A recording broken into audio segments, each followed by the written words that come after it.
Bom, o mosaico para mim eu acho que é um conjunto de peças organizado harmoniosamente. Mosaico para mim é interação. Mosaico para mim são aqueles azulejinhos coloridos que formam uma imagem juntos. Olá, mais uma edição do Mosaico está no ar. E neste quarto episódio nós vamos falar sobre memória. Vamos mostrar como ela se desenvolve na infância e os problemas que podem surgir na velhice. Se liga, o Mosaico já começou. Então, sem mais demora, roda a vinheta.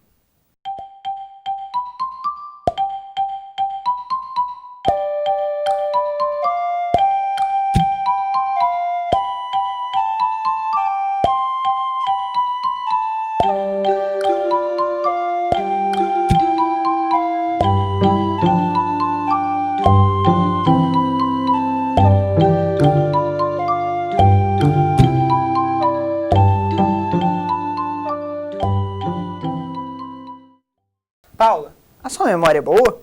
Olha, qual foi sua pergunta mesmo?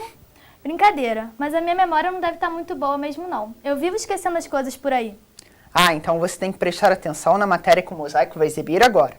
A reportagem vai mostrar a construção e a desconstrução da memória ao longo da vida. Lembrei! Entre as histórias contadas na reportagem, vamos conferir a da Marta, que é filha de uma senhora com Alzheimer. Além de ouvir dois especialistas sobre o assunto que falam a respeito das recordações e da construção dos afetos da memória na infância. Então, vamos ver? Roda o VT. Meu nome completo é Maria Fernanda Gomes Quintes França. Quem escolheu meu nome foi meu pai. Por quê? Porque papai e mamãe combinaram que se fosse menina seria o papai que escolheria o nome. Mostra a foto pra gente.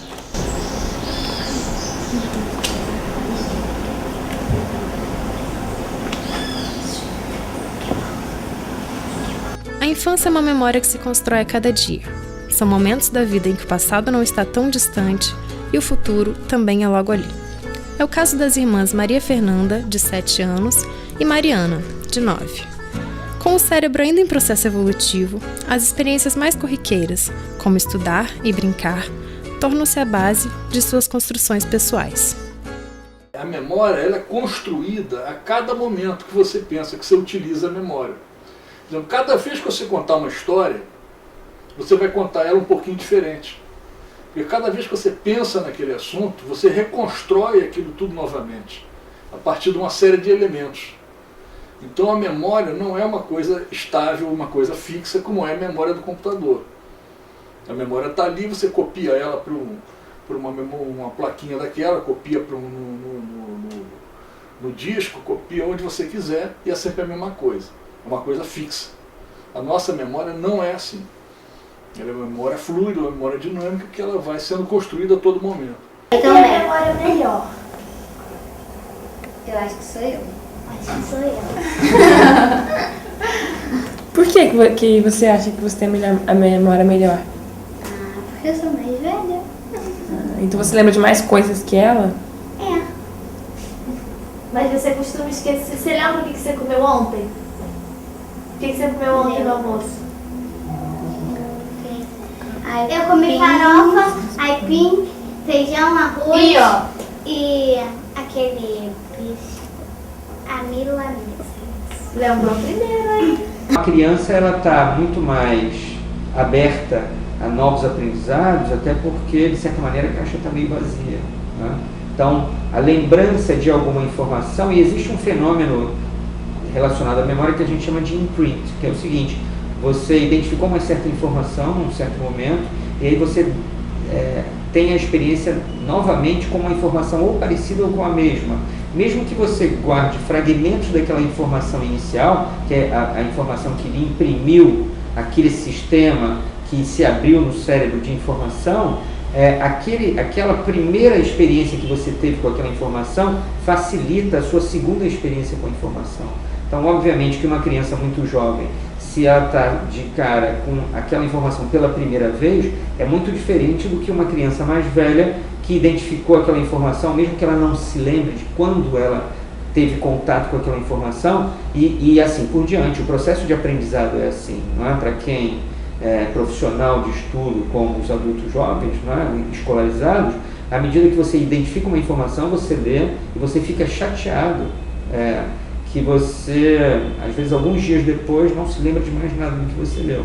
Aí você tem que ler aquilo a segunda, a terceira, a quarta e a quinta vez. As memórias de curta e de longa duração são feitas por células especializadas do hipocampo e de áreas do córtex.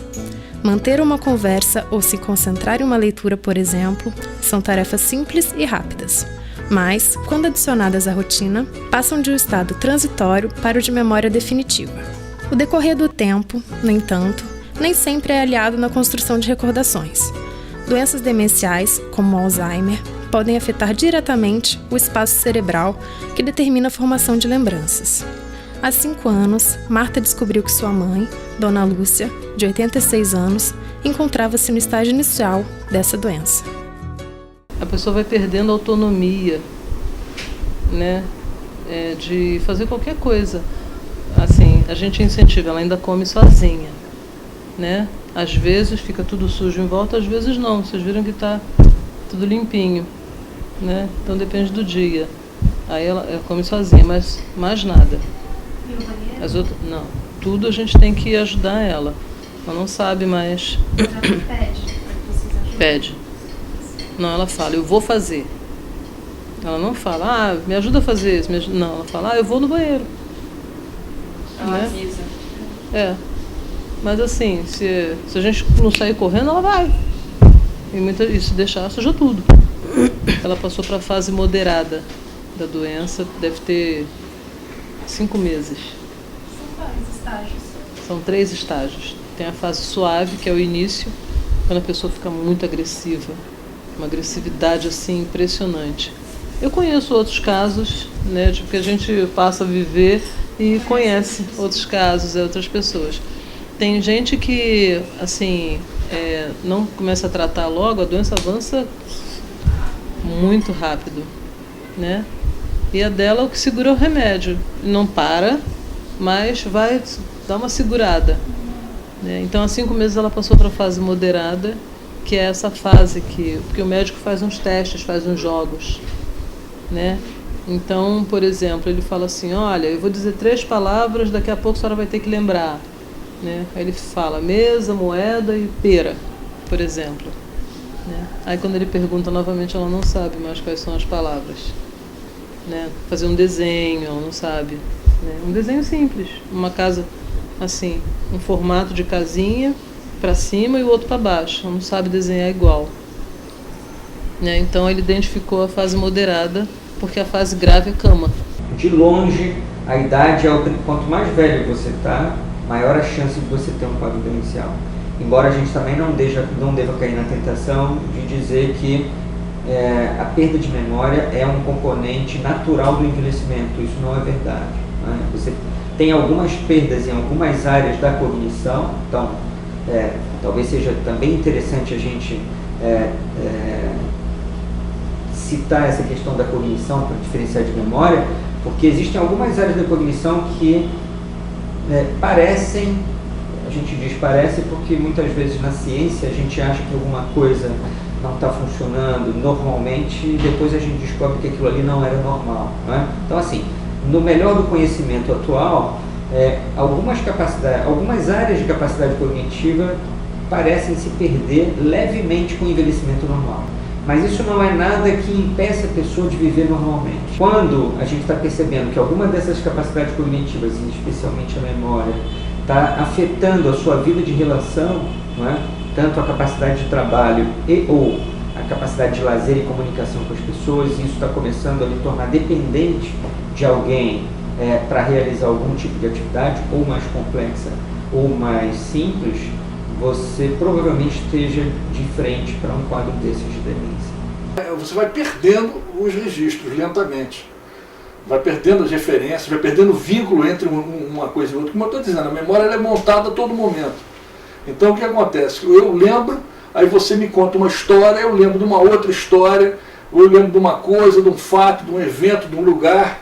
Se você me fala de um lugar, eu lembro de um episódio, aí eu lembro de uma pessoa, aí eu lembro de uma outra coisa, e a gente vai juntando as coisas. Quando você vai perdendo esses laços todos, aí você não junta mais nada com nada. Aí a pessoa vai ficando perdida porque vai vai deteriorando o cérebro do indivíduo. Isso é o que acontece com quem tem Alzheimer. Você pode se apresentar para a mesma pessoa todos os dias e todos os dias ela está te cumprimentando. A emoção nada mais é do que o foco da sua atenção que fica mais importante para aquela informação que está vindo. E, obviamente, é uma atividade cognitiva importante que ajuda muito a memória a se cristalizar. A formação de laços afetivos é importante em qualquer período da vida, tanto na infância, com a construção do que se é, quanto na velhice, com a lembrança do que se foi. A presença da família é essencial. A vivência dessas emoções não pode ser isolada, e cada indivíduo se faz, em novidade ou em recordação, ligando suas partes ao todo que o cerca. Assim, construir o que está por vir pode ser mais belo, ou ser refém do esquecimento pode se tornar menos doloroso. E quem é a melhor amiga de vocês?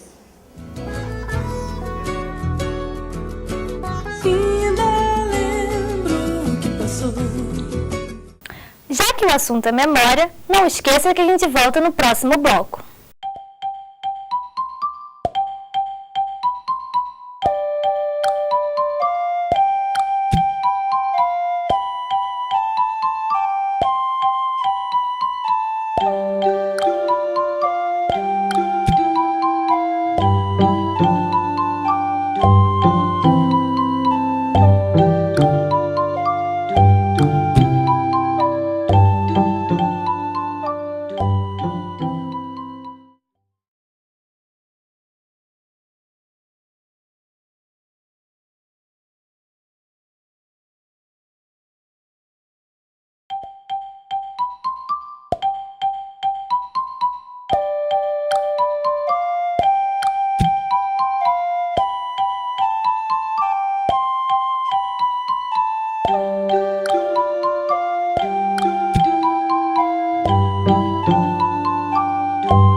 O Mosaico está de volta para conversar sobre os bastidores dessa matéria que acabamos de assistir.